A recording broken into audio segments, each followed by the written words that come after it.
myself Malika Parveen, Assistant Professor, Government Law College, Bikaner. Civil प्रक्रिया संहिता PC में हम आज ऑर्डर 13 आदेश 13 पढ़ते हैं। आदेश 13 क्या कहता है?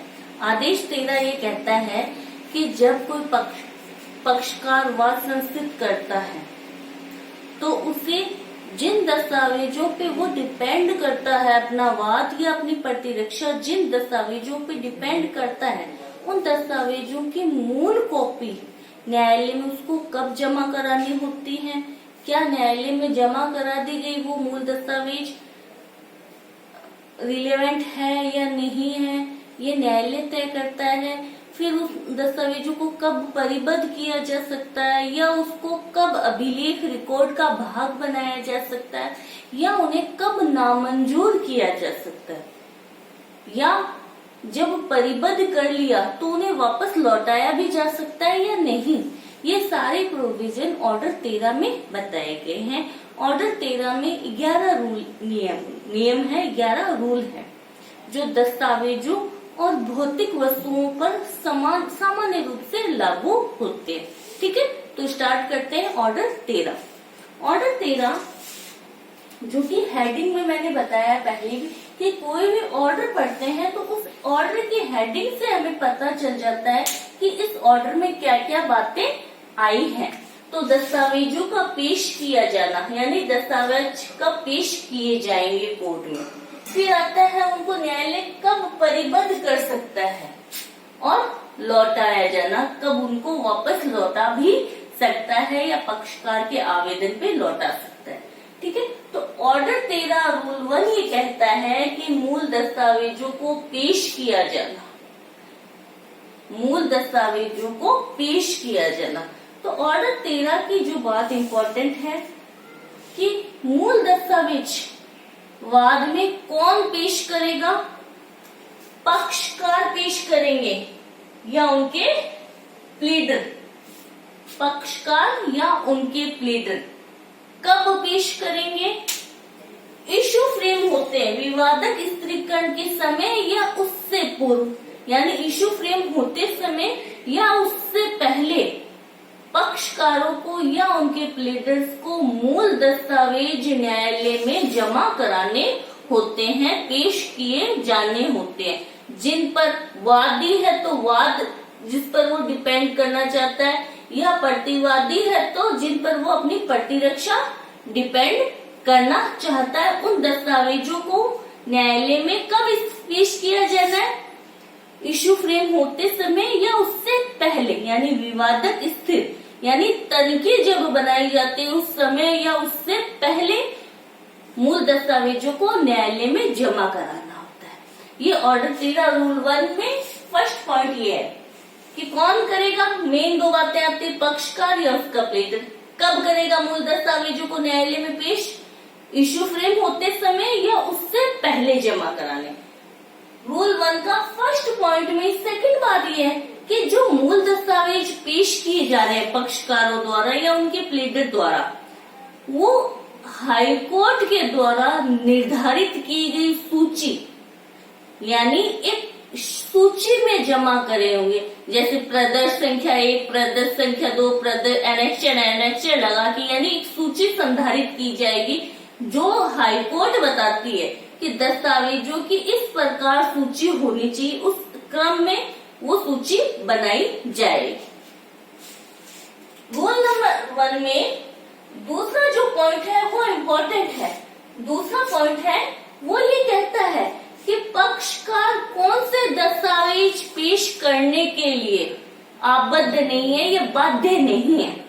आबद्ध नहीं है या बाध्य नहीं है। 2 प्रकार के दस्तावेज अगर उसके कब्जे में है, मूल दस्तावेज, फिर भी वो उनको पेश करने के लिए बाउंड नहीं है। कौन से? फर्स्ट तो आता है जो विरोधी पक्षकार की क्रॉस एग्जामिनेशन प्रति परीक्षा करने के लिए वो रखता है, उन डॉक्यूमेंट को पेश करने के लिए पक्षकार बाउंड नहीं है। यानी वो सामने वाले अपोजिट पार्टी की क्रॉस एग्जामिनेशन अपोजिट पार्टी के साक्षियों की क्रॉस एग्जामिनेशन जिन दस्तावेजों से करना चाहता है उन दस्तावेजों को वो न्यायालय में पेश करने के लिए बाउंड नहीं है। सेकंड, अपनी स्मृति ताजा करने के लिए, ताजा करने वाले जो दस्तावेज या जो डॉक्यूमेंट है उनको वो न्यायालय में पेश करने के लिए बाध्य नहीं है। ये जो रूल 1 है, ऑर्डर 13 रूल 1 है, ये 1999 में जब सीपीसी में अमेंडमेंट हुआ था उसके द्वारा इसको अमेंडमेंट किया गया है, जोड़ा गया है। ठीक है। फिर आता है ऑर्डर 13 रूल 2। इसको 1999 के संविधान 1999 में सीपीसी में जो संशोधन हुआ, अमेंडमेंट हुआ, उसके द्वारा हटा दिया गया है, ओमिटेड, लोपित कर दिया गया। फिर आता है ऑर्डर 13 रूल 3 कि न्यायालय में पक्षकारों ने मूल दस्तावेज पेश कर दिए। पेश करने के बाद में न्यायालय को लगता है कि ऐसे दस्तावेज इररिलेवेंट हैं, अग्राह्य हैं, यानी वाद से इनका कोई तालमेल नहीं है, रिलेवेंट नहीं है, ये वाद से इररिलेवेंट है और साक्ष्य में अग्राह्य है, तो न्यायालय क्या करता है, उन दस्तावेजों को नामंजूर कर देता है। इररिलेवेंट या अग्राह्य दस्तावेज है, जो साक्ष्य में अग्राह्य दस्तावेज है, उनको नामंजूर करता है न्यायालय कि ये दस्तावेज वाद से रिलेवेंट नहीं है, आप नामंजूर कर देते। तो नामंजूर जहां पे न्यायालय करेगा वो नामंजूर करने के कारण लिखेगा कि ये रिलेवेंट नहीं है या साक्ष्य में अग्राह्य है, इसलिए इसको नामंजूर किया जा रहा है। फिर आता है ऑर्डर 13 रूल 4 और रूल 6 एक जैसे हैं। ऑर्डर 13 रूल 4 और रूल 6 एक जैसे हैं। रूल 4 तो ये कह रहा है कि ग्रहित दस्तावेजों पे प्रश्नांकन कि न्यायालय में दस्तावेज पेश किए गए, पेश करने के बाद न्यायालय को लगता है कि हाँ ये दस्तावेज वाद से रिलेवेंट है, सुसंगत है, इस दस्तावेज को साक्ष्य में ग्रहित किया जा सकता है, तो न्यायालय क्या करता है, ग्रहित यानी एक्सेप्ट, जिन दस्तावेजों को न्यायालय ने रखा है उन दस्तावेजों पे न्यायालय एंडोर्स करेगा, प्रश्नांकन करेगा।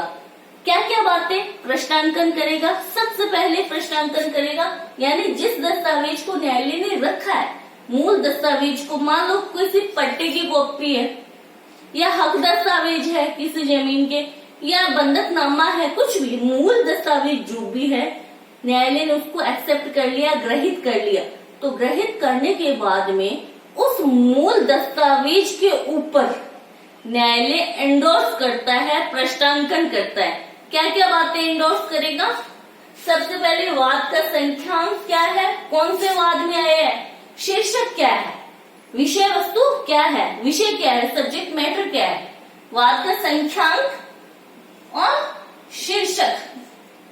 फिर दस्तावेज को किस व्यक्ति ने पेश किया है, यानी दस्तावेज को पेश करने वाले पक्षकार का नाम पता लिखा जाएगा। दस्तावेज को पेश करने वाले व्यक्ति का नाम पता लिखा जाएगा। फिर थर्ड कि कौन सी तारीख को ये दस्तावेज पेश किया गया है, यानी जिस तारीख को दस्तावेज पेश किया गया उस तारीख का उल्लेख किया जाएगा। फिर फोर्थ पॉइंट आता है कि दस्तावेज को साक्ष्य में ग्रहित किया जा रहा है, यानी उसको न्यायालय ने ग्रहित कर लिया, रख लिया, न्यायालय को लगता है रिलेवेंट है दस्तावेज, तो न्यायालय ने जिस दस्तावेज को रखा है उस पर लिखा जाएगा कि न्यायालय द्वारा ये दस्तावेज ग्रहित किया जा रहा है, एक्सेप्ट किया जा रहा है। एक्सेप्ट करने का कथन उस मूल दस्तावेज पे लिखा जाएगा। साथ में ही जिस न्यायालय के न्यायाधीश ने उस दस्तावेज को रखा है उस न्यायाधीश के द्वारा वो मूल दस्तावेज हस्ताक्षरित किया जाएगा और उस पर प्रश्नांकन कर दिया जाएगा कि ये दस्तावेज साक्ष्य में ग्रहित किया जा रहा है। ठीक है, तो चार बातें, वाद का संख्यांक, शीर्षक, फिर पेश करने वाले व्यक्ति का नाम, कौन सी तारीख को पेश किया गया था, साथ में उस न्यायाधीश का न्यायालय के हस्ताक्षर हो जाएंगे जिसके द्वारा वो साक्ष्य में ग्रहित किया गया है। नेक्स्ट पॉइंट, ये तीनों बातें हैं। यहाँ पर अगर वो दस्तावेज न्यायालय में नामंजूर कर दिया, न्यायालय को लगता है ऑर्डर 4 में ऑर्डर 13 रूल 4 में तो साक्ष्य ग्रहित करने पे प्रश्नांकन हो रहा है, और रूल 6 नामंजूर किया है, तो फिर क्या कारण, क्या लिखा जाएगा उस दस्तावेज में। अगर कोई दस्तावेज पेश किया, पेश करने के बाद में न्यायालय को लगता है कि ये रिलेवेंट नहीं है, तो उस दस्तावेज पर न्यायालय क्या करेगा, क्या क्या बातें एंडोर्स या प्रश्नांकन क्या क्या बातें करेगा, वही बातें, वाद का संख्यांक, शीर्षक, पेश करने वाले व्यक्ति का नाम, कौन से दिनांक को पेश किया गया, ये 3 बातें दोनों रूल में सेम है। अगर ग्रहित किया जा रहा है, एक्सेप्ट किया जा रहा है तो रूल 4, और नामंजूर किया जाता है तो रूल 6। यानी नामंजूर किए जाने का कथन होगा, क्यों नामंजूर किया जा रहा है उसका रीजन होगा, और उस न्यायाधीश द्वारा साइंड सिग्नेचर किया जाएगा। यानी रूल 6 ये कह रहा है नामंजूर किए गए दस्तावेजों पे क्या क्या बातें लिखी जाएगी। तो रूल 4 मंजूर और रूल 6 नामंजूर किए गए दस्तावेजों पे क्या क्या बातें इंडोर्स की जाएगी वो बता रहा है। ठीक है, अब आता है रूल 5। रूल 5 ही कह रहा है कि अगर बहियां, लेखाओं और अभिलेखों में अगर कोई ग्रहित प्रविष्टि है तो उसकी प्रतियों पर प्रश्नांकन, यानी कोई ऐसे अकाउंट है या ऐसे कोई लेखे हैं या ऐसी कोई बही है जो चालू कारोबार के अनुक्रम में है, यानी उनको डेली प्रतिदिन उसमें डायरी में एंट्री करनी होती है, यानी चालू कारोबार के अनुक्रम वाले दस्तावेज हैं। अब उनको मूल तो न्यायालय में पेश नहीं किया जा सकता, न्यायालय रख सकता है क्या मूल को?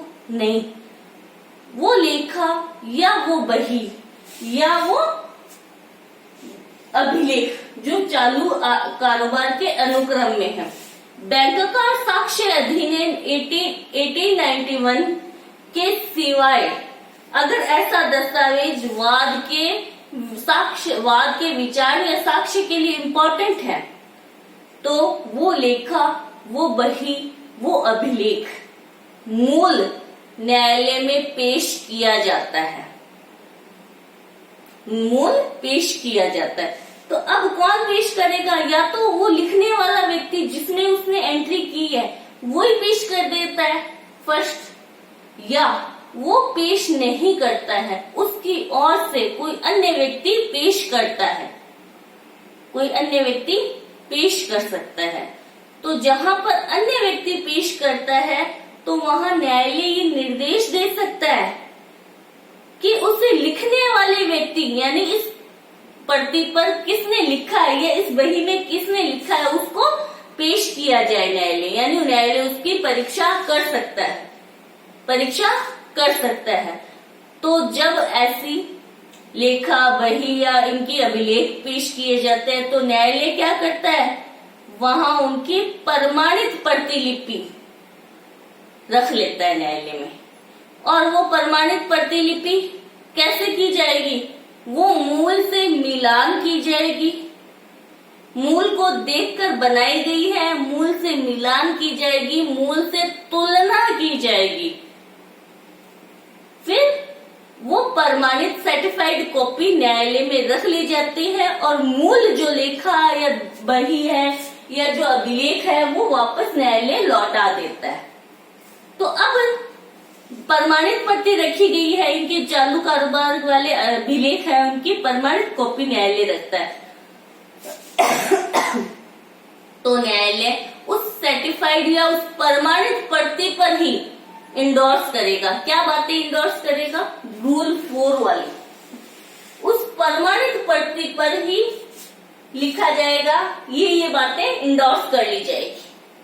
ठीक है, ग्रहित किया गया है तो ये, और ना नामंजूर किया गया है अगर उस प्रमाणित कॉपी को, तो रूल 6 के तहत ये 3 बातें तो सेम, लेकिन नामंजूर करने का कथन वगैरह लिख दिए जाएंगे। ठीक है, यानी सर्टिफाइड कॉपी पे लिखा जाएगा। कुल मिला के ये बात है। रूल 5 आता है रूल 7।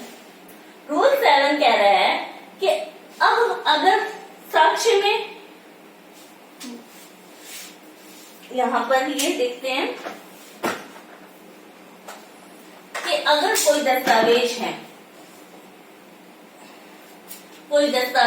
ग्रहित कर लिया तो उसको क्या अभिलेख में शामिल किया जाएगा। न्यायालय ने रख लिया कि भी ये रिलेवेंट दस्तावेज है और उस पर इंडोर्स भी कर दिया। अब इंडोर्स करने के बाद में वो क्या है, अभिलेख का भाग माना जाएगा, यानी उस वाद से रिलेटेड जो डॉक्यूमेंट, जो रिकॉर्ड रखा गया है, उस दस्तावेज को उस रिकॉर्ड में शामिल कर लिया जाएगा। रूल 8 कह रहा है अब न्यायालय ने क्या अभिलेख यानी रिकॉर्ड में तो शामिल कर लिया, लेकिन न्यायालय को लगता है, रूल 8 में कह रहा है न्यायालय को लगता है कि दस्तावेज वाद का जब तक विचार चले तब तक न्यायालय में रखा जाना आवश्यक है।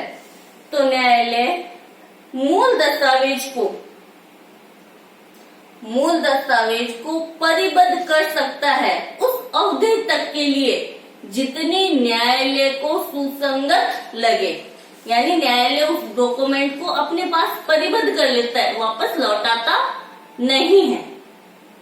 मूल दस्तावेज को अपने ही पास रख लेता है न्यायालय। मूल दस्तावेज को, रूल 8 इम्पोर्टेंट है कि परिबद्ध कर लिया। कितनी अवधि तक कर सकता है न्यायालय दस्तावेज को परिबद्ध? जितनी अवधि न्यायालय को युक्त लगे। अब न्यायालय उस रिकॉर्ड को परिबद्ध कर लेता है तो किसकी कस्टडी में रखेगा? न्यायालय के किसी अधिकारी की कस्टडी में उस दस्तावेज को अभिरक्षा में रखा जाएगा। ठीक है, रूल इम्पोर्टेंट 9 भी इम्पोर्टेंट है। रूल 9 ही कह रहा है कि दस्तावेज ग्रहित किया, कहाँ पे किया था?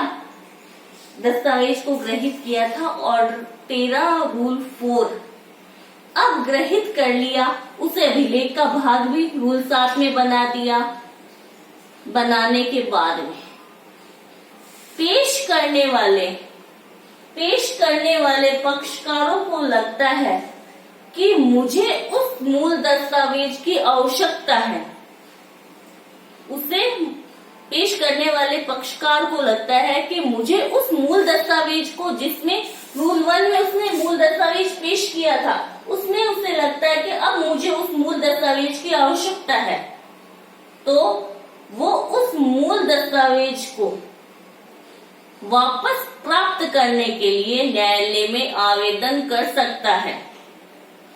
यानी न्यायालय में पेश किए गए मूल दस्तावेज को लौटाए जाने के लिए न्यायालय में पक्षकार आवेदन कर सकता है। कब तक कर सकता है? जब तक कि दस्तावेज को रूल 8 के तहत परिबद्ध न किया गया हो, यानी परिबद्ध करने से पहले उसको आवेदन करने का समय मिलता है। यानी कोई भी पक्षकार कब पेश लौटाने के लिए आवेदन करेगा? दस्तावेज को रूल 8 के तहत, ऑर्डर 13 रूल 8 के तहत परिबद्ध किए जाने से पहले वो आवेदन करेगा। अब उसके पास समय अवधि कितनी है, यानी वो कब तक उस दस्तावेज को वापस प्राप्त करने के लिए आवेदन कर सकता है, कब तक? तो इसमें 2 समय अवधि बताई है। अगर कहीं पर अपील अनुज्ञात है, यानी उस वाद में अपील हो रही है, सॉरी, अगर अपील अनुज्ञात नहीं है, फर्स्ट पॉइंट, अपील अनुज्ञात नहीं है, यानी उस वाद में अपील हो ही नहीं रही, वाद अंतिम हो गया। तो जब वाद अंतिम हो जाता है तब तक वाद का निपटारा अंतिम होने तक वो न्यायालय में आवेदन करके मूल दस्तावेज को वापस प्राप्त करने का आवेदन कर सकता है। इसमें सेकंड पॉइंट आया समय, जहां पर अपील अनुज्ञात है, यानी किसी मामले की अपील हो सकती है तो उसमें अपील की नहीं गई हो, या अपील करने का निर्धारित समय अवधि बीत चुकी है, अपील की नहीं गई हो या निर्धारित समय अवधि बीत चुकी हो, या जहां पर अपील कर दी गई है तो अपील का अंतिम निपटारा होने तक, अपील का अंतिम निपटारा होने तक पक्षकार आवेदन कर सकता है कि मुझे वो मूल दस्तावेज वापस लौटा दीजिए। लेकिन परंतु भी दिया हुआ है इसने कि अगर इन 2 समय अवधि से पहले यानी वाद का अंतिम निपटारा होने से पहले या अपील का अंतिम निपटारा होने से पहले अगर कोई पक्षकार चाहता है इस समय अवधि से पहले ही वो मूल दस्तावेज को प्राप्त कर ले, तो उसे आवेदन करना होगा शपथ पत्र द्वारा। आवेदन किसको करेगा? समुचित अथॉरिटी अधिकारी को आवेदन करेगा कि मुझे इस समय अवधि से पहले मूल दस्तावेज वापस लौटा दीजिए। तो अगर पक्षकार आवेदन कर रहा है, समुचित अधिकारी को कर दिया, समय से पहले लेना है, इस समय अवधि से पहले प्राप्त करना चाह रहा है, तो समुचित अथॉरिटी को, अधिकारी को आवेदन करना होगा। और अगर आवेदन करने वाला कोई पक्षकार है, वाद का पक्षकार है, तो उसे आवेदन करने के साथ में ये लिखना होगा। पक्षकार है तो वो कहेगा कि मैं मूल दस्तावेज को मुझे लौटा दीजिए, इसके बदले में मैं आपको सर्टिफाइड कॉपी या प्रमाणित कॉपी न्यायालय में जमा करा दूंगा। और अगर पक्षकार, वाद के पक्षकार के अलावा अन्य कोई अन्य कोई व्यक्ति है या अन्य कोई पक्षकार जो वाद का पक्षकार नहीं है, अन्य व्यक्ति समुचित अथॉरिटी को कहता है कि मूल दस्तावेज मुझे लौटा दीजिए, तो उसे उस मूल दस्तावेज की मामूली प्रति, यानी सर्टिफाइड नहीं बोल रही हूं मैं, मूल पक्षकार करेगा तो वो मूल की प्रमाणित कॉपी न्यायालय में जमा करेगा। अन्य व्यक्ति आवेदन करेगा समुचित अथॉरिटी को, तो वो मूल की मामूली प्रति न्यायालय में जमा कराएगा, जिसकी मूल से मिलान की जाएगी, मूल से तुलना की जाएगी और फिर उसे अभिलेख में शामिल किया जाएगा।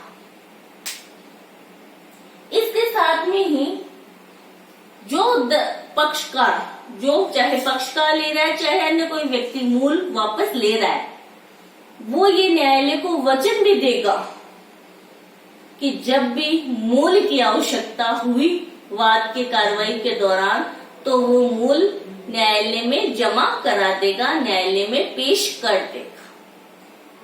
ठीक है, यानी दस्तावेज को वापस प्राप्त करने के लिए जो आवेदन कर रहे हैं वो ये वचन भी देंगे कि अगर न्यायालय को वाद में मूल दस्तावेज की आवश्यकता हुई तो वो न्यायालय में मूल दस्तावेज पेश कर देंगे। लेकिन इसमें आ रहा है, न्यायालय ऐसे किसी दस्तावेज को नहीं लौटाएगा जो डिक्री के प्रभाव के कारण शून्य हो गए। यानी एग्जाम्पल, जैसे ए और बी के बीच में वाद चल रहा है भूमि से रिलेटेड, ठीक है, भूमि से रिलेटेड। बी ने अपने दस्तावेज, हक दस्तावेज के मैं इसका मालिक हूँ, इस प्रॉपर्टी का मालिक मैं हूँ, ये वाले डॉक्यूमेंट जमा कराए, हक दस्तावेज जमा कराए, और न्यायालय ने क्या है, डिक्री दे दी कि इस लैंड का मालिक तो ए है, इस लैंड का मालिक तो ए है। तो फिर बी उन हक दस्तावेजों को जो मूल थे उनको वापस प्राप्त करने के लिए आवेदन नहीं कर सकता है। यानी न्यायालय ऐसे मूल दस्तावेज को वापस नहीं लौटाएगा जो उस डिक्री के प्रभाव को ही समाप्त कर दे, शून्य कर दे। यानी न्यायालय ने डिक्री दी थी ई के फेवर में, अगर वो दस्तावेज बी वाले लौटाता है तो उस डिक्री के प्रभाव को शून्य कर देगा वो, तो है ना। तो ऐसे दस्तावेज न्यायालय नहीं लौटाता। लास्ट पॉइंट इसी में आता है रूल लाइन में कि जो पक्षकार दस्तावेज को वापस प्राप्त कर रहे हैं वो इसकी रसीद भी देंगे न्यायालय को कि भी मैंने मूल दस्तावेज न्यायालय से वापस प्राप्त कर लिए। यानी वो एक स्लिप देंगे, रिसिप्ट देंगे, रसीद देंगे कि मैंने ये दस्तावेज इस वार्ड संख्या का ये वापस प्राप्त कर लिए। ठीक है। इसके बाद में आता है ऑर्डर 13 रूल 10। न्यायालय स्वयं अपने अभिलेखों में से या किसी अन्य न्यायालय के अभिलेखों में से भी कुछ रिकॉर्ड अभिलेख डाटा मंगवा सकता है। कब मंगवाएगा? न्यायालय या तो सुओ मोटो स्व प्रेरणा से या किसी भी पक्षकार के आवेदन पे, आवेदन के साथ में शपथ पत्र एफिडेविट लगा हुआ होना आवश्यक है। शपथ पत्र लगा हुआ होना आवश्यक है जिसमें उस आवेदन में पक्षकार ये लिखेंगे कि ये दस्तावेज वाद के विचारण के लिए आवश्यक है तथा पक्षकार अयुक्तियुक्त विलंब के बिना या अयुक्तियुक्त व्यय के बिना, यानी ज्यादा व्यय हो जाएगा उसको प्राप्त करने में, तो बिना अयुक्तियुक्त विलंब या व्यय के बिना न्याय पक्षकार उसको प्राप्त नहीं कर पा रहे तो वो न्यायालय से आवेदन करेंगे कि वो दस्तावेज वाद के विचारण के लिए आवश्यक है। आप या तो अपने रिकॉर्ड्स में से उस दस्तावेज को मंगाइए, मूल दस्तावेज को, या किसी अन्य न्यायालय में कोई वाद है, कोई कार्रवाई है जिसमें वो दस्तावेज पेश किया गया है, मूल दस्तावेज, उसे आप मंगाइए। और न्यायालय अगर पक्षकारों के आवेदन से संतुष्ट होता है तो अपने रिकॉर्ड या अन्य न्यायालय के रिकॉर्ड्स में से वो मूल दस्तावेज को मंगवा सकता है। लास्ट आता है ऑर्डर 13 रूल 11 कि ये सब दस्तावेजों से रिलेटेड बातें थी कि दस्तावेज को कब पेश किया जाना है, नामंजूर कब करेगा, मंजूर किया है तो क्या करेगा, और कब उसको परिबद्ध किया जा सकता है, कब लौटाया जाता है। ये सारे के सारे प्रोविजन भौतिक पदार्थों पर भी लागू होते हैं, भौतिक वस्तुओं या भौतिक पदार्थों पर भी लागू। यानी भौतिक पदार्थ कब पेश किया जाना है, कब वो एक्सेप्ट किया जा सकता है, कब उसको नामंजूर किया जा सकता है, कब उसको अभिलेख रिकॉर्ड का भाग बनाया जा सकता है, कब उसको परिबद्ध किया जा सकता है, कब उसको वापस लौटाए जाने का आवेदन किया जा सकता है। यानी ऑर्डर 13 रूल 1 से लेके रूल 10 तक के सारे प्रोविजन भौतिक पदार्थों पर भी एज इट इज लागू होते हैं। तो ये था ऑर्डर 13, दस्तावेजों को पेश किया जाना, परिबद्ध किया जाना और लौटाया जाना।